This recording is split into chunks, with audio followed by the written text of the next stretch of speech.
Hey everybody, Eric Dorward here at the Spartan Rocketry Club, and I've got a one-off. Hopefully this will be one video, maybe two. I don't know. Quick build though here. I got this kind of on a lark, partially because I like the little jeb here. But this is the Estes and Kerbal Space Program rocket. This is the only one that's actually flyable. I mean, they sell a couple other products, but this is the only one that is an actual functional rocket. And of course, you do get a fairly sizable Jeb as well, which is super fun. So off Jeb goes. I already pulled him out. That was actually not easy, go figure. Anyway, this is an easy to assemble style build. No painting, so we got a nice tube that's already made and a whole bunch of parts here that are also no paint required. So this is a glue job. Um, you probably could. I'm not going to, but this is plastic cement. This is what they recommend for doing the job. I am not going to use that because I personally don't like the stuff. I don't think it bonds particularly well, which is the biggest indictment against it.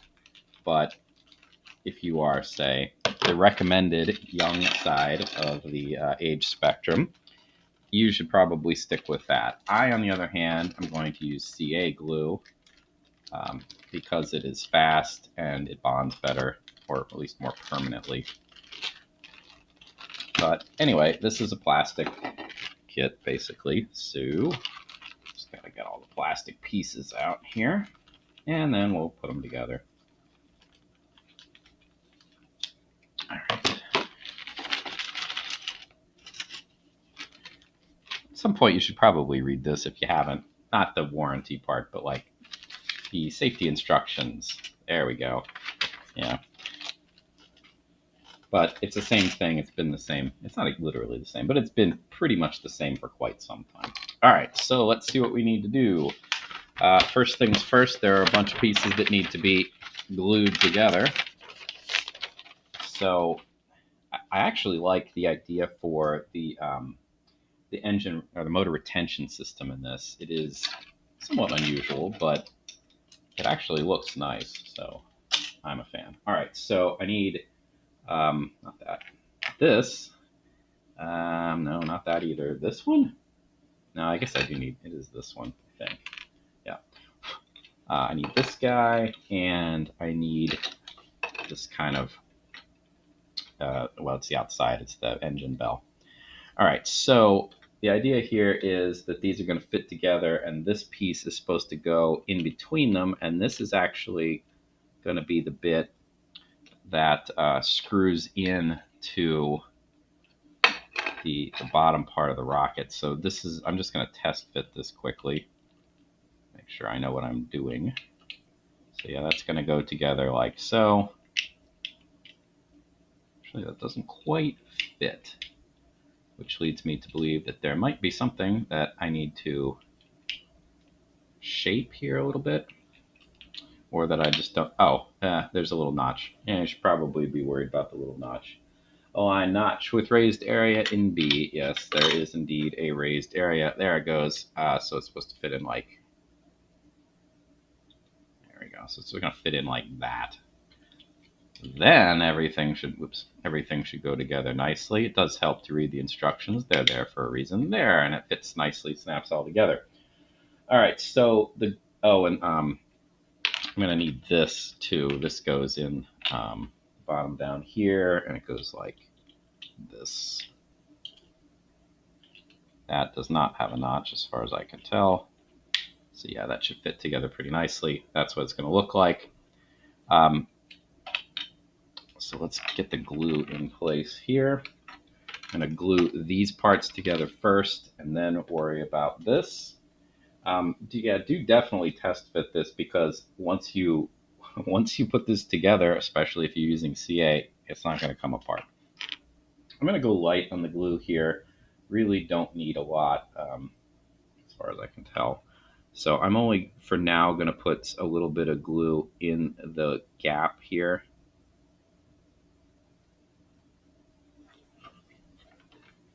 Both of the gaps, I guess, where the first pieces are going to go. to make sure that they're pointed the right direction. The wide part is supposed to be pointed up. So that goes in like that. And the same deal here. The wide part is pointed up. And I do need to be careful about that notch. Let's try to get that in right on the first go. This one might actually make sense to use plastic cement rather than CA, but it should be fine. Just double check that everything's still good. Yeah, looks nice. And then I'm going to put a little bit of CA. Well, might as well put it on the piece that I've already partially assembled. So I'm going to go light on this. If you're using plastic cement, I would be very careful with this because the plastic cement works by slightly melting the plastic and then kind of welding it together. So if you use a lot, you could end up squirting the excess out. And if you do that, well, it won't look great. It's kind of the short version of it. All right, so this is probably dry enough at the moment. That's done. Okay. The next thing that I need to do is I need to build the motor mount part, and I'm going to put the glue away for a moment. So what do we got here? These parts are going to go together like so. This doesn't go in very far, but just ever so slightly. Right? And then this assembly is going to be fit together in like this. And then the whole motor mount is going to come together like so. And then this part is going to screw in like this, and that's how the motor is going to be retained. So that'll be great. Just being careful about all the stuff to make sure that there aren't any notches or anything I need to be careful about. I don't appear to be.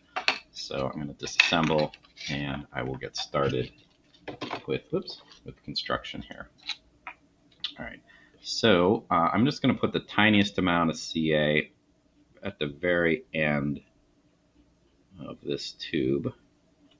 This, I really feel like this is a CA thing, like not a plastic cement job, because plastic cement works fine if you are trying to glue plastic to plastic, but it does not work particularly well if you are trying to glue plastic to not plastic, which is exactly what what I'm attempting to do here. So, yeah. All right, next, this is going to go in like so, and the instructions only say to put the glue on the bottom half of this. I'm again going to glue on the interior of this rather than on the tube, because I don't really know specifically where the glue, like where's halfway, I don't know. So I think it's easier to just put the glue in the slot. All right. This, by the way, it would be nice to be able to glue it in here, and I suppose I probably could have put a little glue around the underside of this, but the instructions actually don't say to, and it should hold reasonably well as is. All right, then I need to finish the case here. So I am going to carefully put some glue. I'm going to avoid the screw part, but I'm going to put a little bit of glue near the screw, but not on it, and then where the connectors or the connecting points are, just like so. And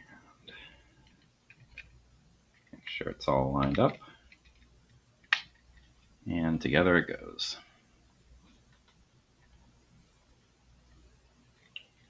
Now I'm going to grab a Little bit of paper towel here. Sometimes a little bit of the CA is going to escape at the seam, and I'm going to mop that up. If you're using plastic cement, be very careful about the excess seeping out because, like I said, it'll melt the plastic and it'll look bad. We don't want that, of course. All right, so that takes care of not all of the CA work, but a bit. I'm going to let this sit for a moment, and while it's curing, the nose cone here is going to need some weight. Apparently needs a good amount of weight. So they gave us some clay. Do not neglect this step. Do not neglect this step because the clay is there to keep the rocket stable.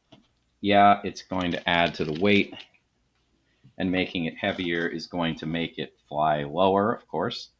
It's going to have less altitude, but honestly, it's not really that big of a deal. This is a fun build rather than like a competition model, right?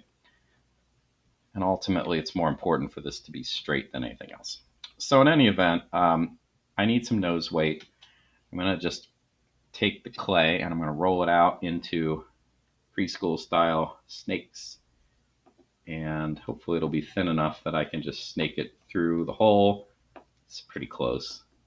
If any of it didn't fit in like that, it's too big. So whatever, just roll it out a little thinner. Does not need to go all at once. There's no benefit to that. But do make sure you use all the weight. They gave you a certain amount for a reason. The weight, by the way, puts the center of mass forward.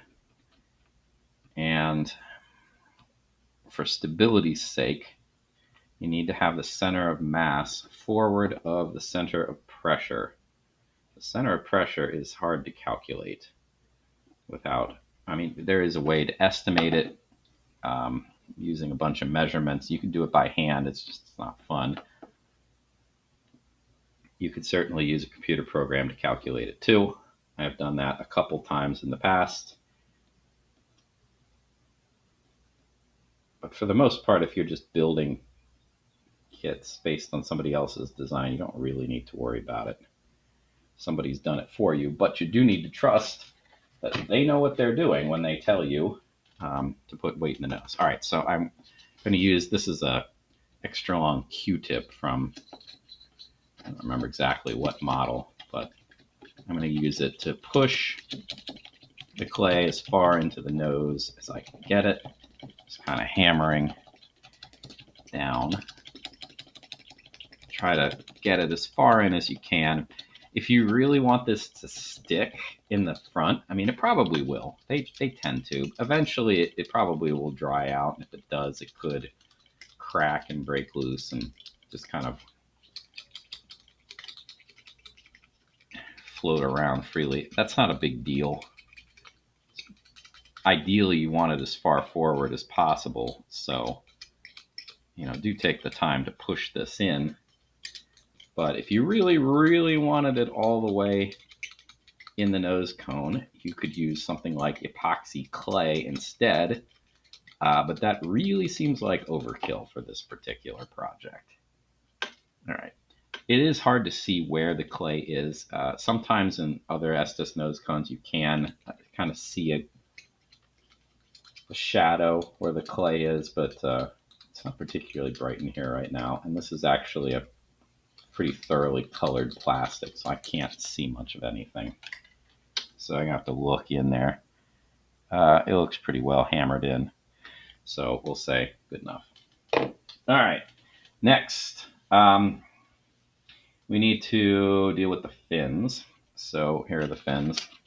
I'm going to test fit these first. Sometimes there's usually this is the seam because it's a little sticky. Sometimes the seam isn't great, especially if you're using plastic cement.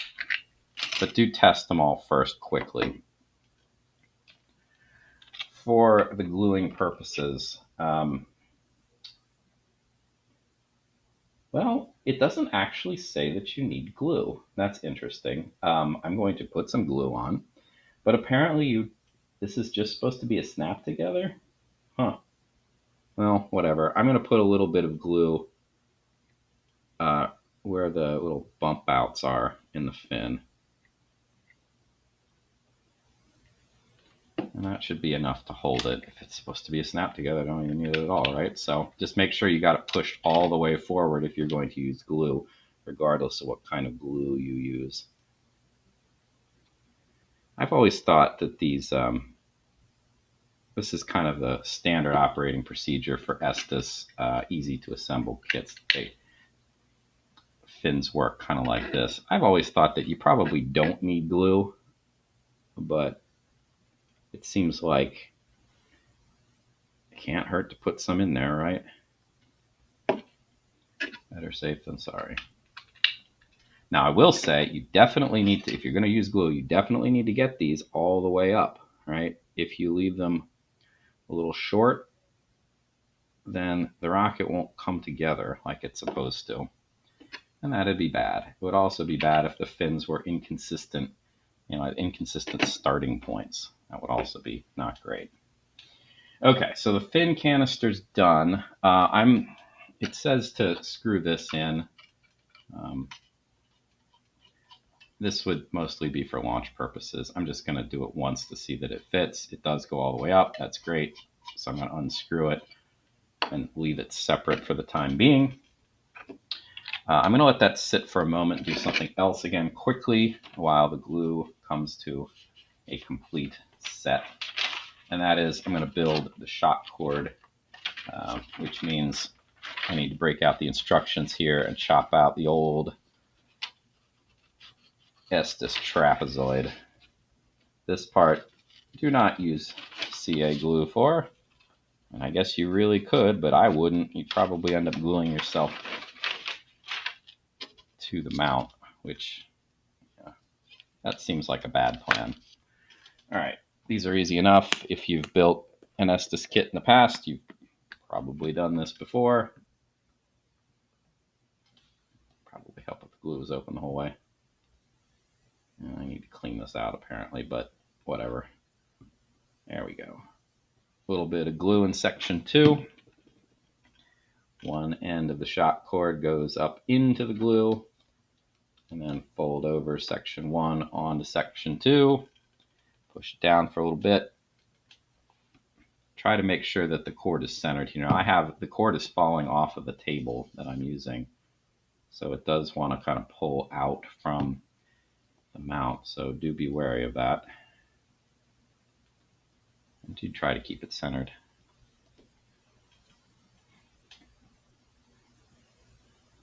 All right. That's probably pretty good. I'm going to let this sit for just a moment here. I did get a little bit of glue on my fingers here, so I'm going to make sure I have that cleaned off before I do the next step, which is to attach the fin can into the body tube. So this is not even, so the instructions are not actually clear on this, but let's break out the picture. The picture on the box shows that it looks like there's more. The long part is toward the nose cone and the short part is toward the fin can, I think. So we'll do that. And of course, you do want to have the red sections aligned like that. Now, this is going to be one place where CA glue isn't going to be super awesome for this particular job, because sometimes it's nice to be able to adjust to make sure that it's lined up, and CA's, well, it tends to be a pretty fast bond. So still, again, this is plastic to not plastic, so I would prefer to use CA than plastic cement, but I just have to be accurate. All right, so I'm going to line things up. There we go. Looks pretty good. That should take care of my CA gluing. While that is finishing its business, I need to attach the shock cord. And can't help if the glue were open. A little bit of glue. And of course, this needs to go into the body tube as far as you can comfortably reach. I'm going to line it up with the launch lugs, I guess. I mean, it doesn't really make much of a difference. But again, do be careful with the glue. You don't want to get glue on the nice finished body tube since it's already pre-painted. I'm pushing down with my fingers to make sure this is lying as flat as possible. It says put it 1.5 inches in. Putting it farther than 1.5 inches is not going to hurt anything. So just make sure that it is as deep as you can comfortably reach. All right. So that takes care of that. One last thing. Clean up my glue here. And that is to grab a parachute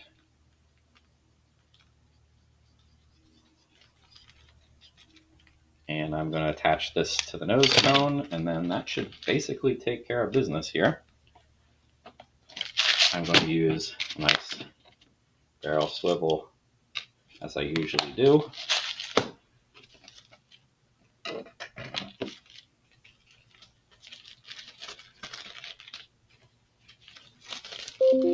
Unfurl the parachute as much as you can. There we go. Gather up the cords and pull it tight so that you're basically trying to get as close to the middle of the strands as you can. You can adjust it later, but it's easier to not have to adjust it later. Through the eye, and then pull it tight. All right.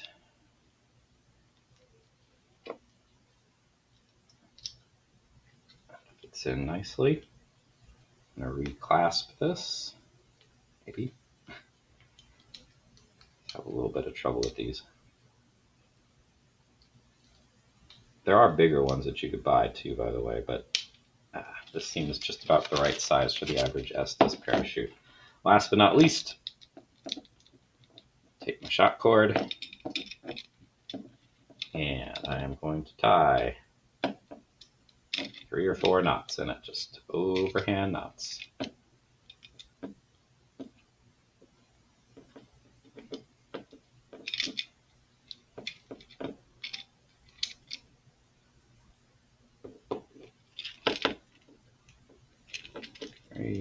And what the heck, one more. 4. All right. That ought to do it. I might as well trim off some of that excess there. I don't need all that. All right, that takes care of it. So I'm going to let the glue dry on this before I actually put it together. But yeah, that takes care of it. That was fun and quick. Nothing like a fun, quick build. All right, thanks for watching, and I'll see you in whatever the next project I do is. See you then.